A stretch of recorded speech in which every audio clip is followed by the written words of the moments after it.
भगवत प्राप्ति की इच्छा जिस समय भक्त के हृदय में आती है, उस समय जो साधन चलता है वो भगवान की कृपा से, भगवत प्राप्ति होती है वो भगवान की कृपा से।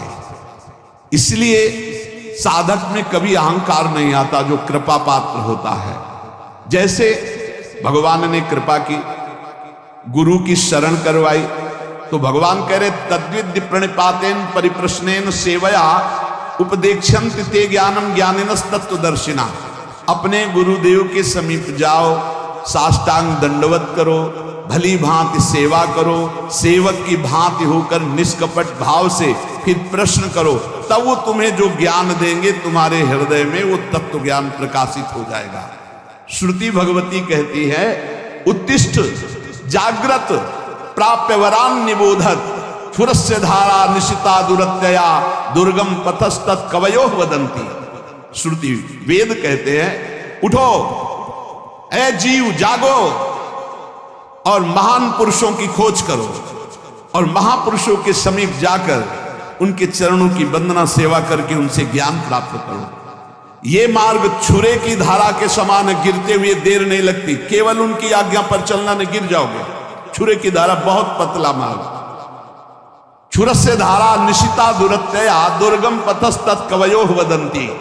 ये छुरे की धार के समान ये ज्ञान का मार्ग भगवत मार्ग है। जैसा ज्ञानी गुरुदेव कह रहे ठीक वैसे ही मार्ग पे चलोगे, कभी गिरोगे नहीं। भगवत प्राप्ति में अपना पुरुषार्थ मानने के कारण अहंकार रूपी दोष आ जाता है और अहंकार दोष उत्पन्न होने के कारण कभी भी भगवत प्राप्ति नहीं होती। वो भीषण संकटों में फंसता चला जाता है, काम क्रोध लोभ मोह मद मत्सर अहंकार। जो साधक भगवत प्राप्ति के मार्ग में अपना बल रखता है भ्रष्ट हो जाएगा। अहंकार के नाश के लिए फिर भगवान विपत्ति संकट बड़ी बड़ी अपमानजनक वृत्तियां भेजते हैं उसके सामने। अब देख, ये भगवान की विशेष कृपा साधक के ऊपर होती है कि जब वो गर्व करता है तो भगवान उसके सामने विपत्ति संकट और अपमान भेजते हैं।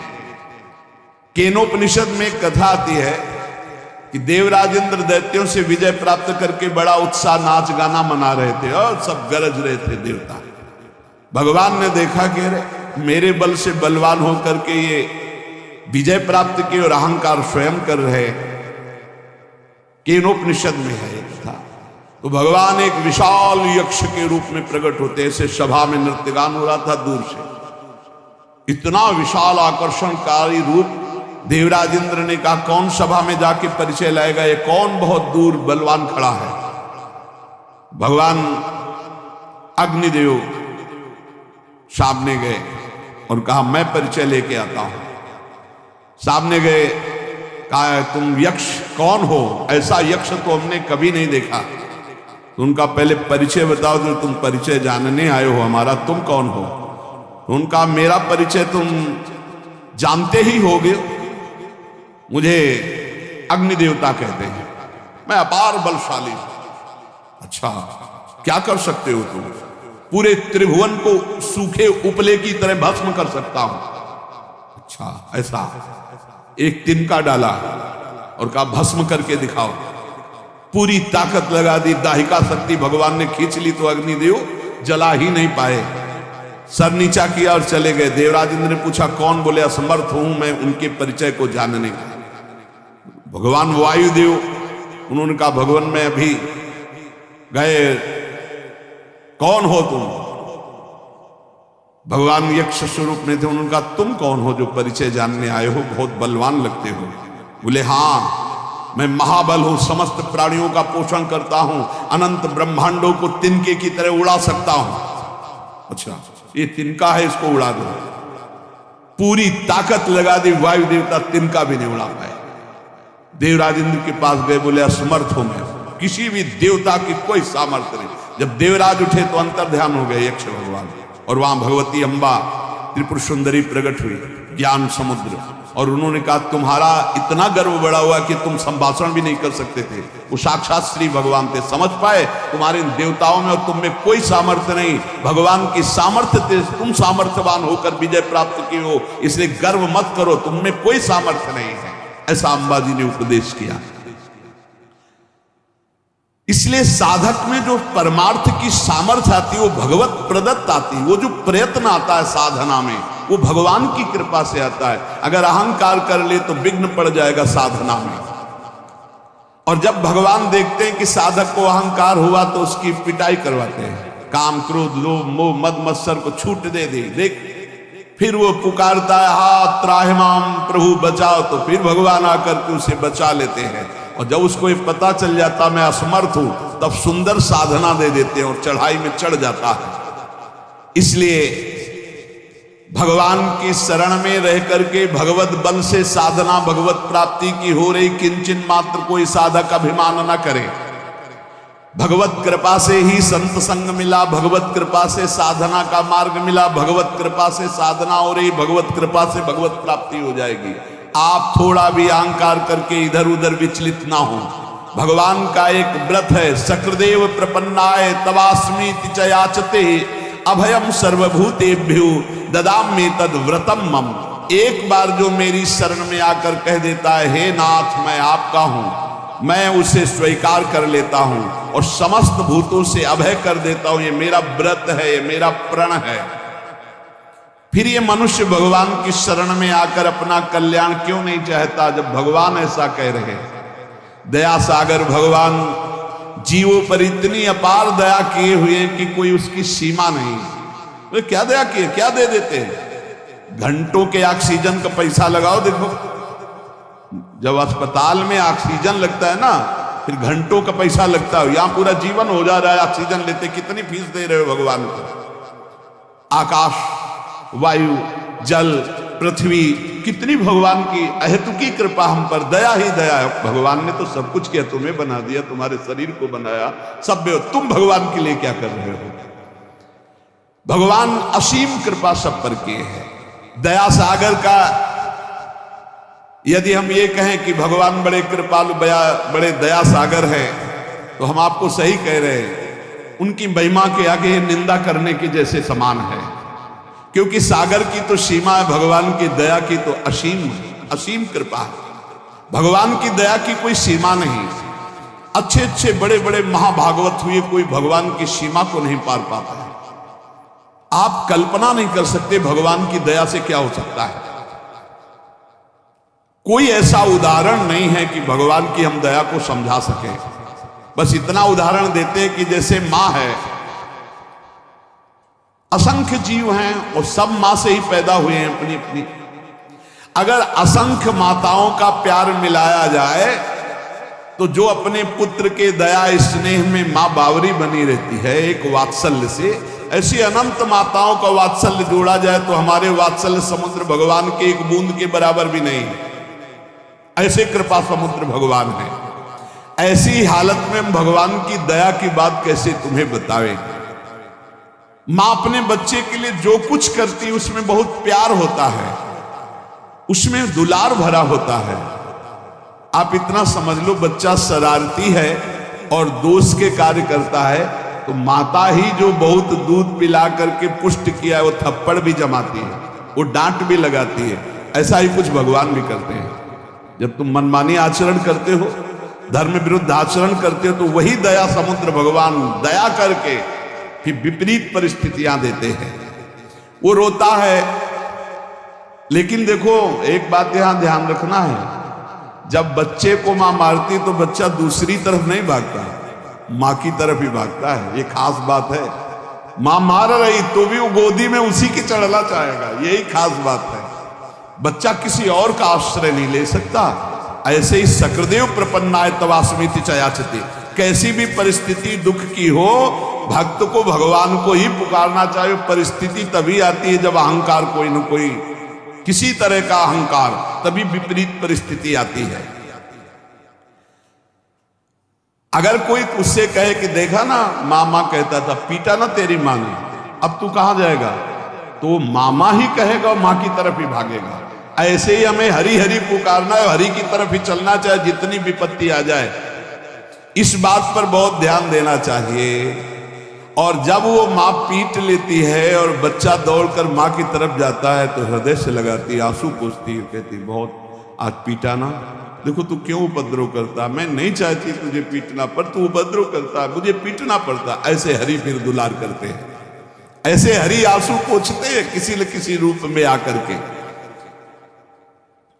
भगवान स्वयं साधक को अध्यात्म की ऊंचाई पर चढ़ाने के लिए छोड़ देते हैं। चलो, जैसे अपने छोटे से बच्चे को जब मां चलना सिखाती है, पहले पकड़ के फिर छोड़ देती है, चलो, लड़खड़ाता है तो पकड़ लेती है, पर वो चढ़ाती। बच्चे को चलना भी वही सिखाती है और मालिश भी वही तेल की करती है, पैरों को पुष्ट भी वही कर, पूरा का पूरा कार्य भगवान कर रहे हैं। पकड़ के सत्संग में लाना, सिखाना, चलाना, अध्यात्म की ऊंचाई तक सब कुछ भगवान कह रहे हैं। जैसे वो मां बच्चे को ऐसे चलाती है, ऐसे श्री भगवान चला रहे हैं। मां का प्यार बच्चा भूल सकता है, लेकिन मां का प्यार सदैव बच्चे के प्रति बढ़ता जाता है। मां स्वार्थी भी हो सकती है क्योंकि माया जनित उसका प्यार है। भगवान का मायातीत प्यार है, वो हर स्थिति में बढ़ता रहता है। इसलिए इस राष्ट्र को जानने वाला पुरुष भगवान की दया और करुणा पर विश्वास करके अन्य आश्रय कभी नहीं लेता।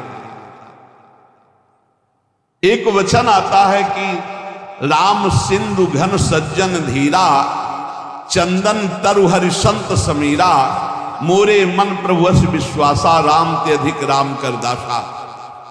भगवान समुद्र हैं तो संत मेघ हैं, भगवान चंदन है तो संत पवन है, वायु है। इसलिए मेरे मन में ऐसा विश्वास आता है कि भगवान से बढ़कर भगवान के भक्त जन हैं। समुद्र जल से परिपूर्ण है, परंतु वो जल किसी काम में नहीं आता, ना कोई उसे पीता है, ना वो खेती सींचने के काम में आता है। लेकिन जब बादल बनकर के बरसता है तो मोर, पपीहा, खेती, पूरे जगत को आनंद की लहर बरसाता है। इसी प्रकार परमात्मा सच्चिदानंद घन समुद्र है, लेकिन संत जन बादल बनकर के उसी समुद्र से, उसी आनंद से आनंद लेकर बरसाते हैं। तभी सबके हृदय में क्षमता, शांति, प्रेम, जितेंद्रियता, बुद्धिमत्ता ये सब बढ़ने लगती है। साधक रूपी मोर, पपीहा ये सब आनंदित हो उठते हैं जब संत रूपी मेघ गरजते और बरसते हैं। उनकी गर्जना, उनकी वर्षा आनंद सिंधु भगवान की वर्षा है। आनंद सिंधु समुद्र से आनंद लेकर वर्षा करना है। जैसे चंदन में सुगंध होती है, परंतु वायु स्पर्श न करे तो बगल के वृक्ष तक नहीं पहुंच सकती, और वायु स्पर्श करती तो दूर दूर के नीम बबूल भी चंदन की तरह सुगंधित हो जाते हैं। ऐसे ही संत जन, भक्त जन, भगवान है चंदन और ये है वायु। ये दूर दूर तक नीम बबूल जैसे स्वभाव वाले दुष्ट जन भी संत वाणी के द्वारा अपने जीवन का परिवर्तन करके महात्मा बन गए, संत बन गए। हिंसक, चोर, बेविचारी ये उनकी वाणी के प्रभाव से भगवदानंद का अनुभव करने वाले ब्रह्म ऋषि महात्मा बन गए। संतों की भगवान से ज्यादा बड़ी कृपा होती है। संतों में कभी द्वेष नहीं होता। उनका हृदय ऐसा होता है कि दूसरे को जरा भी दुख के समीप जाते हुए देखकर उनका हृदय कांप उठता है। हे क्यों जा, अच्छा उसको लग रहा है मैं बहुत अच्छे मार्ग में जा रहा हूं, उनको लग रहा है दुख में फंसने जा रहा है। इसलिए संतों की बात कभी कभी कड़वी लगती है। नारद सिख जे सुने नर नारी, और अवश्य भवंतज होय भिखारी। देखो, मां चाहेगी बेटा खाए पिए खूब सोए, पिता चाहेगा इतना वैभव एकत्रित कर दूं किसी का कभी कोई जरूरत, और गुरु चाहेगा कि किसी काम का न रह जाए, न इसे नींद आवे, न इसका पेट भरे, न इसके पास धन का बल हो, न इसके पास जन का बल हो। एक बल हो महाबल, केवल भगवान का। बहुत अंतर है, बहुत अंतर है संसार के और गुरुदेव के प्यार में, बहुत अंतर है। वो संसार के हर कट करके एकमात्र भगवान का सहारा, और संसारी जन हर कट करके भगवान के मार्ग से केवल संसार का सहारा। जमीन है, रुपया है, बैंक बैलेंस है, रिश्तेदार है, नातेदार है, वो मौत से खाएगा, मौत से खाएगा नहीं, काल खाएगा। काल जैसी तरिवंश प्रपंच बंच सवे काल ब्याल को खायो, या जे जान श्याम श्यामापद कमल संग शिरनायो। भगवान की दया में साधक में कायरता नहीं आ जाती, ध्यान रखना। अब सब भगवान की दया से हो जाएगा ऐसा नहीं, वो कायर नहीं होता, वो बहुत ही कार्य प्रवीण होता है। जो गुरुजनों ने सेवा, जो भजन, जो उसमें लगा है, पर भरोसा भगवान की कृपा का है कि भगवान की कृपा से नाम जप हो रहा है, भगवान की कृपा से वृंदावन वास हो रहा है, भगवत कृपा से संत समागम, भगवत कृपा से हमसे साधन भजन बन रहा है। कितनी भी बुराई क्यों न हो संत महापुरुष की, वो उसका कल्याण ही चाहेंगे। ये संतों का, कितनी भी बुराई क्यों न कर लो, तुम ही कर लो, वो कभी बदला लेने की इच्छा नहीं कर सकते। आप उनका अपमान भी कर दो, वो तुम्हारा हित ही करेंगे। वो तुम्हें दुर्गुण दुराचार से, माया से हटा करके भगवान में ही तन्मय करेंगे, तभी। ये ड्यूटी है। हरई शिष्यधम शोक न हरई सो गुरु घोर नरक मा पर। तुम तो जहां जाओगे जाओगे, तुम्हारी जिम्मेवारी हुई, उनको भी जाना पड़ेगा। हरई शिष्यधम शोक न हरई सो गुरु घोर नरक मा पर। गुरु शिष्य अंध बधिर कर लेखा, एक न सुनई एक ने। गुरु देख नहीं रहे कैसे चल रहा, और शिष्य सुन नहीं रहे कि गुरु कह क्या रहे। भगवान और भगवान की संत करुणा के भंडार है। हम संसार में गोते खा रहे हैं, वो अपने दर्शन से, स्पर्श से, चिंतन से, उपदेश से सबको माया प्रपंच से हटा हटा कर श्री भगवान में लगाते हैं। लोगों को पवित्र करने वाले जहां प्रकट होते हैं संत जन, वो भूमि पावन होती है, वो कुल पावन होता है, वो देश पावन होता है। जिसका चित्त अपार संबित सुख सागर परब्रह्म में लगा है, वो जहां बैठता है वहां पावनता का प्रचार प्रसार होता है। युधिष्ठिर जी महाराज विदुर जी से कहते हैं कि भवद्विधा भागवतास तीर्थ भूता स्वयं विभु तीर्थी कुर्वन्ति तीर्थानि स्वांतास्थेन गदाभृत। हे स्वामी, हे विदुर जी, आप सरीखे भगवत भक्त महात्मा जो निरंतर भगवान के चिंतन में डूबे हैं, तीर्थ रूप होते हैं। पापियों के द्वारा स्पर्श करने से तीर्थ भी मलिन हो जाते हैं, और आप जैसे भगवत स्मरण करने वाले महात्मा जब तीर्थों में अवगाहन करते हैं तो तीर्थ निष्पाप हो जाते हैं। तीर्थी कुर्वन्ति तीर्थानि स्वांतास्थेन गदाभृता। तो ऐसे संतों का, ऐसे दयालु भगवत भक्तों का संग मिल जाए तो उनको गाली भी दे, उनका अहित भी करे, तो भी वो उसका कल्याण करके ही छोड़ेंगे। जैसे किसी का ऑपरेशन करना हो, अब हाथ पैर बांध दिए जाओ, खूब गाली दे तो डॉक्टर उससे थोड़ी परेशान होता है। अब वो तो चीरा लगा के छोड़ेगा, तुम चाहे गाली दो चाहे जितना चिल्को। ऐसे ही ममता मोह आसक्ति के फोड़ा हैं, इनका ऑपरेशन होना है, बहुत चीख मचती है, बहुत चीख मचती है। कितने तो मैं बंधन तोड़ा करके ऑपरेशन थिएटर से भाग जाते हैं, और अगर चैन से आप उनकी आज्ञा का पालन करो तो फोड़ा बैठ भी जाएगा, ऑपरेशन की जरूरत नहीं पड़ेगी। बड़े कृपालु है। लेकिन अगर आप उनकी आज्ञा का पालन नहीं करोगे, फोड़ा बढ़ जाएगा, फिर ऑपरेशन होगा। ये दुष्ट स्वभाव वाले जो लोग होते हैं, ये कुल्हाड़ी की तरह होते हैं, और जो संतजन होते हैं चंदन की तरह। तो कुल्हाड़ी काटती है तो कुल्हाड़ी को भी सुंदर वो सुगंध देते हैं। चंदन में जब कुल्हाड़ी, तो उसको भी शीतलता और सुगंध देते हैं। लेकिन वो चंदन कटने के बाद भी देवताओं के सिर पर चढ़ता है, और कुल्हाड़ को आग में रख के उसका मुंह धन से कुचला जाता है। अगर दुष्ट लोग दुष्टता करते तो संत जन अपना स्वभाव उन्हें प्रदान करते। तुम्हारा मंगल हो, तुम्हारे ऊपर भगवान की कृपा बरसे, तुम्हारी बुद्धि शुद्ध हो। संत सुरसरी के समान, गंगा जी के सुरतरु काम कल्प वृक्ष के समान हैं। अगर हम संतों का सेवन करें तो हमारी असत वासनाएं नष्ट होकर भगवान की प्राप्ति निश्चित करा दे। श्रद्धा प्रेम करने वालों का कल्याण होते देखा है, तो मुझे आपकी इस बात पर विश्वास नहीं हो रहा है कि संत समान भाव के होते हैं। जो संतों पर श्रद्धा और विश्वास करता है उसी का कल्याण होता है। और आप कहते हैं संत समान भाव से सबका कल्याण करते हैं, मुझे इस बात पर दोष दिखाई दे रहा है। प्रश्नकर्ता तो यहां उत्तर दे रहे हैं कि श्रद्धा और प्रेम की कमी के कारण यद्यपि संतों की सब पर बराबर कृपा होती है, पर जिसके श्रद्धा और विश्वास की कमी होती है तो वो दोष ही देख पाता है, संतों पर गुण दर्शन नहीं कर पाता। जैसे सूर्य बिना किसी पक्षपात के सबको समान प्रकाश देते हैं, पर दर्पण में प्रतिबिंब पड़ता है और सूर्यकांत शीशा में भी सूर्य का प्रकाश पड़ता है, तो दोनों में अंतर है। दर्पण में केवल एक चमक भर आएगी और सूर्यकांता शीशा में आग पैदा हो जाएगी। उसके ऊपर आप कागज कुछ रखो, आग पैदा कर देगा। ऐसे ही कोई इसमें सूर्य का दोष नहीं कि उस दर्पण में कम प्रकाश दे रहे हैं, उसमें ज्यादा दे रहे हैं।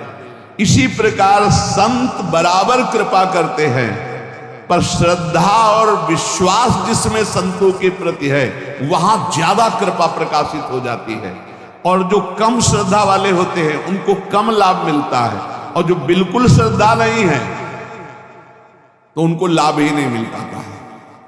संतों के पास उनको फिर जब श्रद्धा ही नहीं तो लाभ नहीं मिल पाता। जैसे दर्पण का उदाहरण दिया, शीशा का, एक शीशा केवल थोड़ा तेज पलटकर दूसरे के तेज पड़ेगा, और एक शीशा पलटकर आग पैदा कर देगा, सूर्यकांत शीशा। सूर्य सबको स्वाभाविक प्रकाश देता है, पर उल्लू बिल्कुल प्रकाश का लाभ नहीं ले पाता है। तीन बातें कही, जैसे दर्पण और सूर्यकांत शीशा और ऐसे समान भूमि, वो पलटकर समान भूमि थोड़ी प्रकाश दे सकती है। ऐसे ये उल्लू प्रकृति के जो दुष्ट स्वभाव के लोग होते हैं, ये संत रूपी सूर्य का लाभ नहीं ले पाते। श्रद्धा और विश्वास जितना प्रबल है, किसी गुरु साक्षात परब्रह्म, काम हो गया। हम तो हर समय परब्रह्म को देख रहे हैं, परब्रह्म का भाषण सुन रहे हैं, परब्रह्म के समीप है, परब्रह्म की कृपा दृष्टि। मेरे कल्याण में क्या फर्क, उसके कल्याण में कोई फर्क नहीं। ये वैसे साधु तो नहीं जिससे कल्याण हो जाता है, बिल्कुल वैसे ही अनुभव होगा। ये यथा माम प्रपद्यन्ते तास तथैव भजाम्यहम्। उल्लू के लिए चाहे जितना सूर्य प्रकाश हो उसको कुछ नहीं सुख मिलना, उसको अंधकार में सुख मिलता है। ऐसे ही चंद्रमा सर्वत्र बिखरी हुई चांदनी को सुख प्रदान करने के लिए, लेकिन चोर को बुरा लगता है चांदनी, इसमें चंद्रमा का दोष क्या है? ऐसे ही संत महापुरुष परोपकार के लिए, पर जो नीच प्रकृति वाले, चोर प्रकृति वाले, उल्लू प्रकृति वाले हैं, वो संतों से द्वेष करते हैं, उनको गाली देते हैं, उनकी निंदा करते हैं, और इसका फल होता है कि वो दुर्गति को प्राप्त होते हैं। यदि कहा जाए ऐसे दयालु पुरुष प्रत्यक्ष जो भगवत प्राप्त महात्मा है, तो उनकी बुद्धि क्यों शुद्ध नहीं हो गई? दुष्ट है तो उनकी बुद्धि क्यों शुद्ध नहीं हो गई? इसका उत्तर है कि संतों का गुण, प्रभाव और तत्व बिना श्रद्धा के नहीं आप लाभ ले सकते। श्रद्धावान लभते ज्ञान। जितनी जोर की श्रद्धा संत पर, जितनी जोर की समर्पण वृत्ति, उतना ही लाभ। जब श्रद्धा होती ना तो हम अपनी तरफ जब देखते तो लगता है निहाल हो गए, आज हमको देखा, आज हमारी तरफ मुस्कुराए, आज हमसे बात किया, अरे आज तो हमारे ऊपर सर पे हाथ रख दिया, अरे हम तो निहाल हो गए। श्रद्धा विश्वास नहीं है तो दुर्योधन को कोई फर्क नहीं पड़ रहा, भगवान भी बात कर रहे हैं। कभी कभी संतों के कुछ आचरण ऐसे होते हैं जिनको हम ना जानने के कारण दोष दर्शन कर लेते हैं। एक कुत्ता एक माट रखा था, उसमें कुछ खाने का था, चीनी आदि, तो ऐसे मुंह डाला। अब मुंह तो चला गया, लेकिन जब ऐसे किया तो निकला नहीं, तो भरभरा करके उसने ऐसे दीवार में ठोका, तो आधा तो टूट गया, आधा ऐसे ऊपर का हिस्सा। अब एक संत ने देखा, अरे तो कुत्ता बहुत परेशान है, लाठी उठा के, अब वो कुत्ता भागा कि इससे तो मटकी से तो बच सकते, लेकिन लाठी से नहीं बच सकते। संत पीछा के कुत्ता भागता जा रहा है, आखिरकार संत दौड़कर लाठी का प्रहार किया। कहां? उसके गले में पड़े हुए उस मटकी के शेष भाग। अब वो टूटा। बाद में कुत्ते को समझ में आया, मुझे नहीं मार रहे थे, ये तो हमारे बंधन को काट रहे थे, जो गले में बंधन उस माट का हो गया। कुछ ऐसा ही संतों के प्रति भी होता है। देखते हैं कि इसके गले की फांसी बनने जा रहा है। अब वो डांट रहे हैं, वो दौड़ करके उसको संभालने की कोशिश कर रहे हैं, उसको बुरा लगता है। वो कुत्ता समझ रहा था कि मटकी से तो बच गए, क्योंकि फूट गई सांस लेंगे, गले में पड़ी तो पड़ी रहे, लेकिन ये तो लाठी से खोपड़ी फोड़ देगा। लेकिन वो खोपड़ी फोड़ने के नहीं, वो मटकी का वो जो शेष भाग है उसे फोड़ने के लिए दौड़। ऐसे ही हम देख नहीं पाते हैं कि संत हमारे किस बात पर प्रहार कर रहे हैं, और अगर हम उनकी हर बात में वचनम करिष्ये तो में निकल गए। संत महापुरुषों की दया, भगवान की दया समतापूर्ण होती है। संत उसे ही कहते हैं जो विद्या विनय संपन्ने ब्राह्मणे गव्यस्तनी सुनीच सुपाके च पंडिता समदर्शिना। लोग बर्ताव से समता चाहते हैं संत से, तो कह रहे हैं कि बर्ताव में नहीं हो सकता। संत वो है जो विद्या विनय युक्त ब्राह्मण में, गौ में, हाथी में, कुत्ते में, चांडाल में समभाव देखता है, बर्ताव नहीं सम। बहुत समझना नहीं तो ये लगेगा कि समदर्शी संत नहीं है। लोग कहते हैं कि संत तो सब में समान व्यवहार करते, समान व्यवहार हो ही नहीं सकता, समान दर्शन कह रहे हैं। विद्या विनय संपन्ने ब्राह्मणे गव्यस्तनी, गाय में और कुत्ता में समान भाव रखना है, व्यवहार का नहीं, दर्शन केवल कि कुत्ते में भी भगवान है और गाय में भी भगवान है। व्यवहार अलग होगा, खाद्य व्यवहार स्वरूप आकृति गुण व्यवहार इनको देख के किया जाता है। समता सब में भगवान की है, सब में एक आत्मस्वरूप श्री भगवान है, संत जन ये देखते हैं। अब जैसे हमारा देह समान रूप से हमें प्यारा है, ठीक है, बोले व्यवहार समान होना चाहिए, बिल्कुल समान, यहां लगेगा तो दर्द होगा, यहां लगेगा तो दर्द होगा। ये केवल दर्शन समानता का, व्यवहार में यहां भी भेद हो जाएगा। और अगर भेद का अगर सही व्यवहार ना हो तो मूर्ख का आ जाएगा। नहीं, अब यहां छुआ कोई मतलब नहीं, फिर ग्रंथ छू रहे हो, नीचे के अंगों को छूने के बाद रज लगा के हाथ धोना होता है। क्यों व्यवहार में भेद किया? क्यों किया? तुम्हारा ही तो शरीर है। बोले इतना तो होगा, व्यवहार में तो भेद होगा, व्यवहार में भेद होगा, दर्शन में भेद नहीं होगा, हमारा ही शरीर है। व्यवहार में भेद स्वाभाविक होता है। आंखों का काम है देखना, कानों का काम है सुनना, इंद्रियां देखो भेद में व्यवहार कर रही हैं।